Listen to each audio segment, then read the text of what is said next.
Hello. Hello. And welcome back to our channel. Before we commence with proceedings, we'd just like to play you a short video just to give you a general idea of both the size and layout of the site here at Knowlton that we couldn't possibly convey at night time owing to the darkness afforded by the remoteness of this location.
That's fine.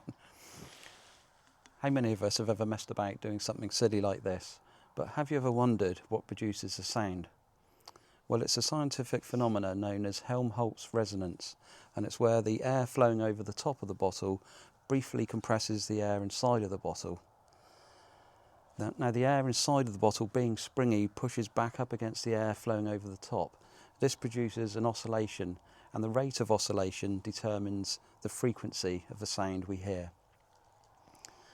Now, what if the tower here at Knowlton Church is also acting like a resonating chamber, but instead of producing an audible frequency, it's producing something below 20 Hertz, the point at which humans are able to hear.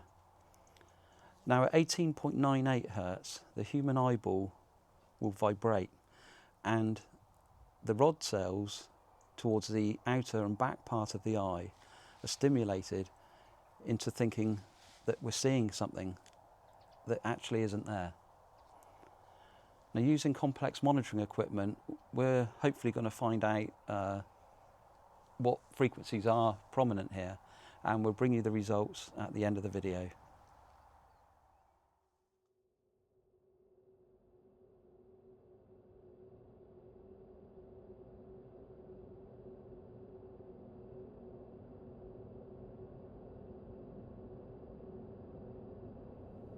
I don't believe in ghosts. How readily those words are spoken in the bright light of day, when the warmth of the sun can swiftly dispel any notion of fear.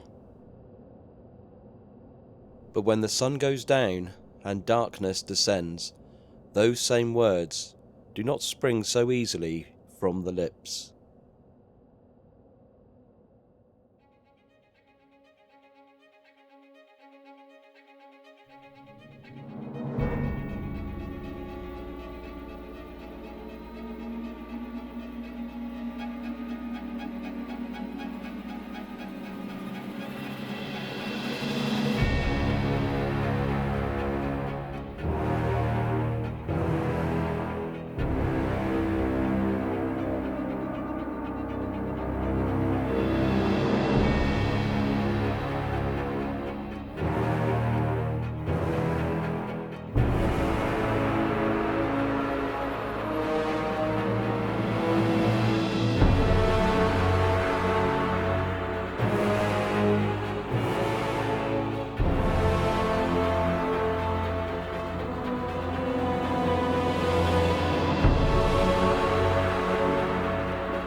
So, tonight we put our theories to the test regarding what we believe to be the reasons behind the paranormal phenomena reported here at Knowlton.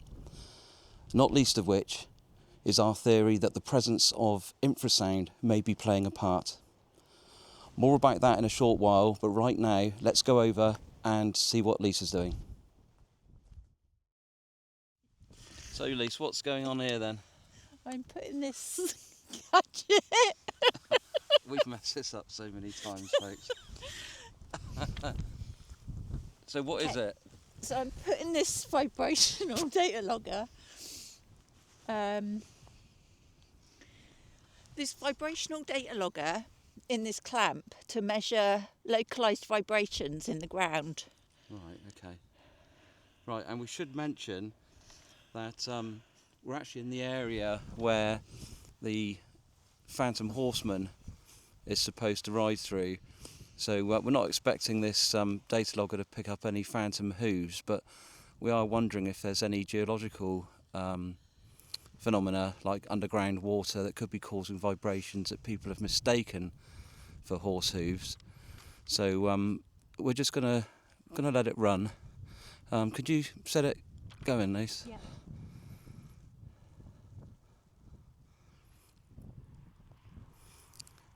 And we'll just wait to see it flash once green, just to make sure it's...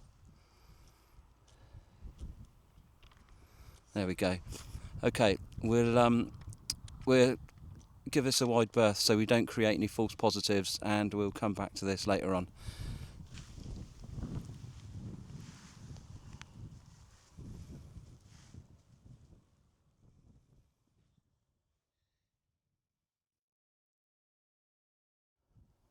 In a moment we're going to be setting up our infrasound monitoring equipment in the tower behind me, but before we do, we'd just like to try a quick experiment to see if we're able to replicate some of the figures seen in a number of photographs over the years.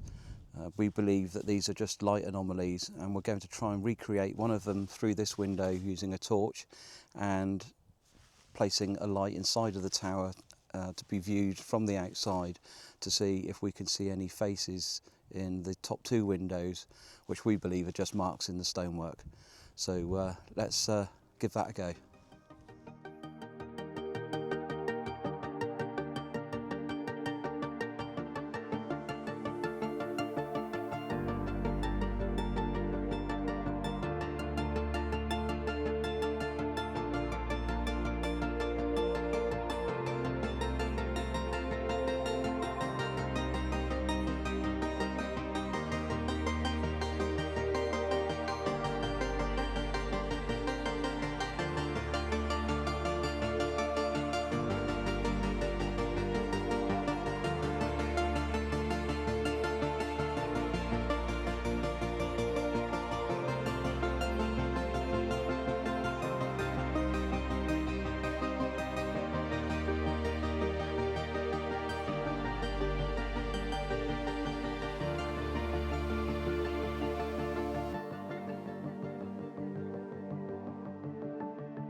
Okay, so we've started monitoring the infrasound in the tower. We've got the monitor in there and the lead running through to the computer. So we are now measuring every frequency below 20 hertz, the point at which humans can hear. And we're looking in particular for the frequency of 18.98 hertz. And we've got this theory that the wind blowing over the top of the tower is actually producing some sort of infrasonic Helmholtz resonance that could be causing people to hallucinate here. We're going to let this run for a while, and then when we get home, analyse it to see what frequencies are present.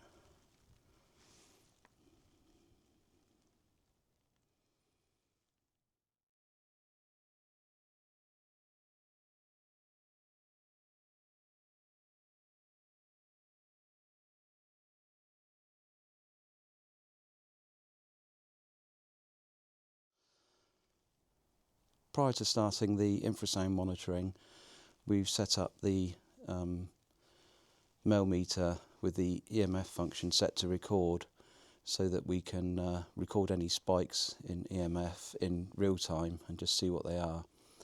The device on the left is a radio frequency meter or detector, which will alert us in real time to any radio frequencies present, so that these can be discounted from the mel meter. And the device on the right is measuring EMF, but also electric fields and radio frequencies. And if we do have any radio frequencies detected, the device on the right will let us know what the likely cause is. So these are 3 helpful devices for us to use, and we'll just leave these running.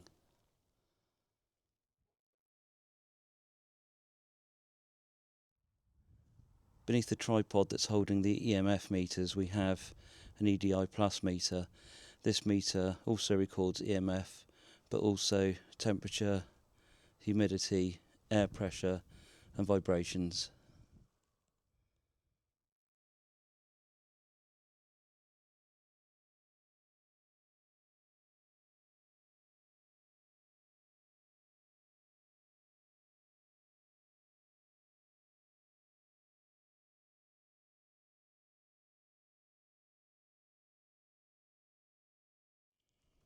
So now we're stood amongst the 2 trees known as Clootie trees, but they're not strictly Clootie trees, because Clootie trees come from Scotland And have a Clootie well.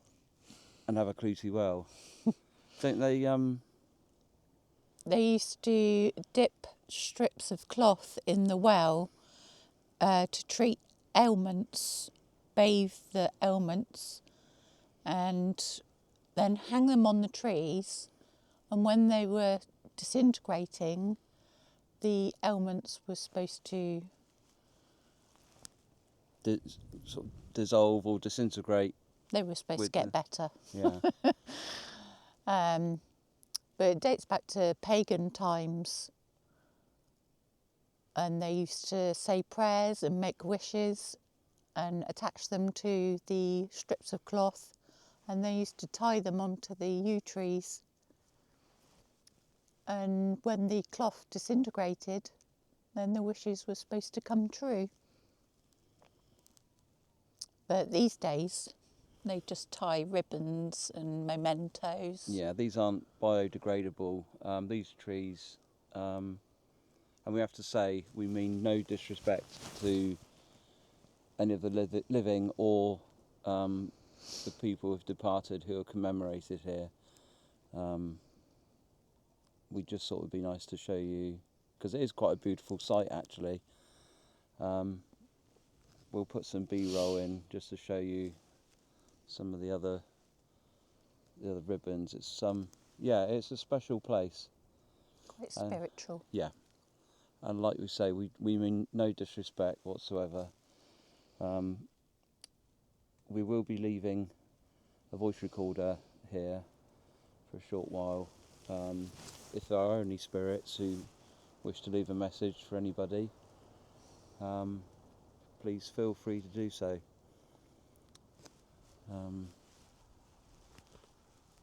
But yeah, it's one of the things that adds to the atmosphere of this site. Even if Knowlton isn't haunted, it's certainly one of the most atmospheric places in Dorset, and this little corner of the site really adds to that, doesn't it?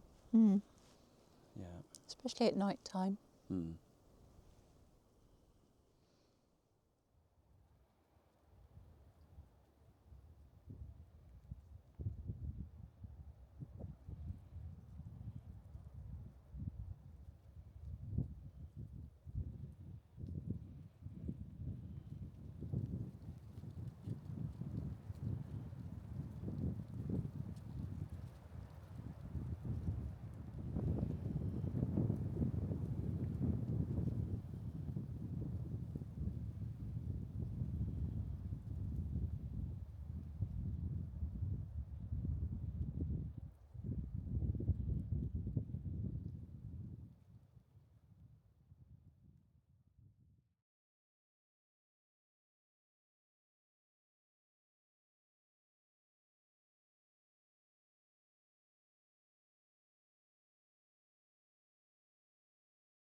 In a bid to investigate claims of a ghost seen on a number of occasions in front of the church, we mounted an infrared camera either side of the main entrance.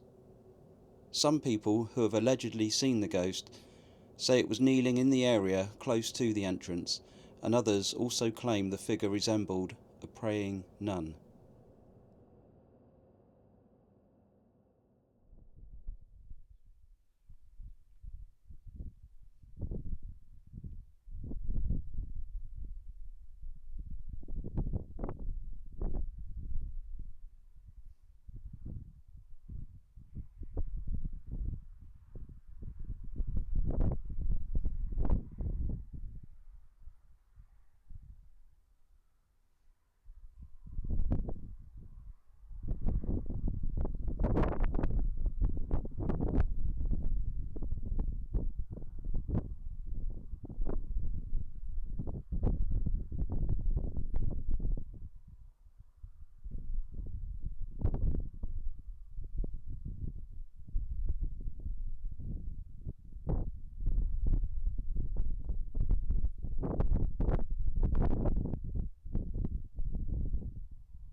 Is there anybody here who wishes to make contact with us? We come in peace, please don't be afraid.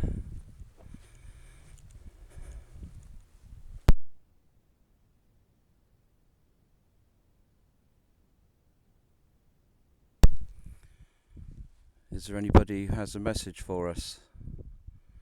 Do you wish to make contact?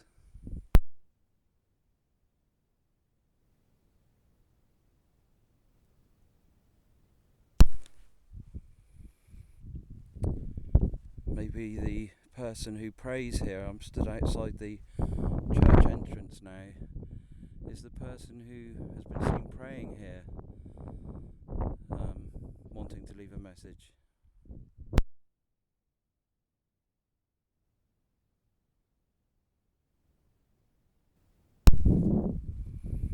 Is there anybody who like to visit this place who remains here and would like to leave a message for somebody? Maybe you have a message for me.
Places like Knowlton are steeped in time and mystery.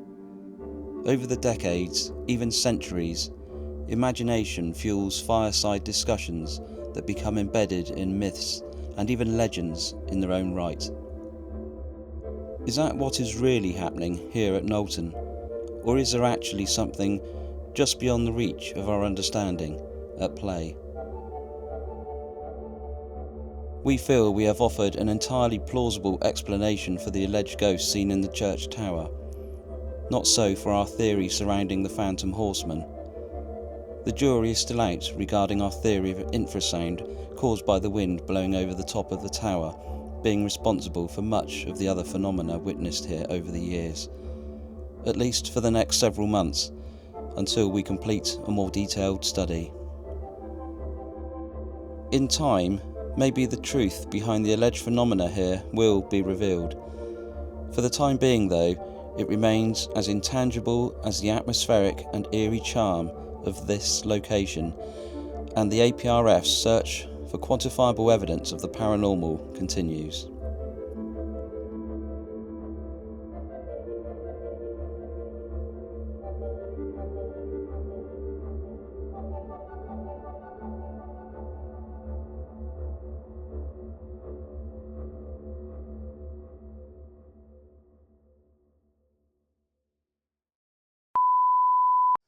In the top two windows, no, there's two. This dates back to pagan. No, doesn't. Okay. And the rate of oscillation determines the frequency of the sound we hear.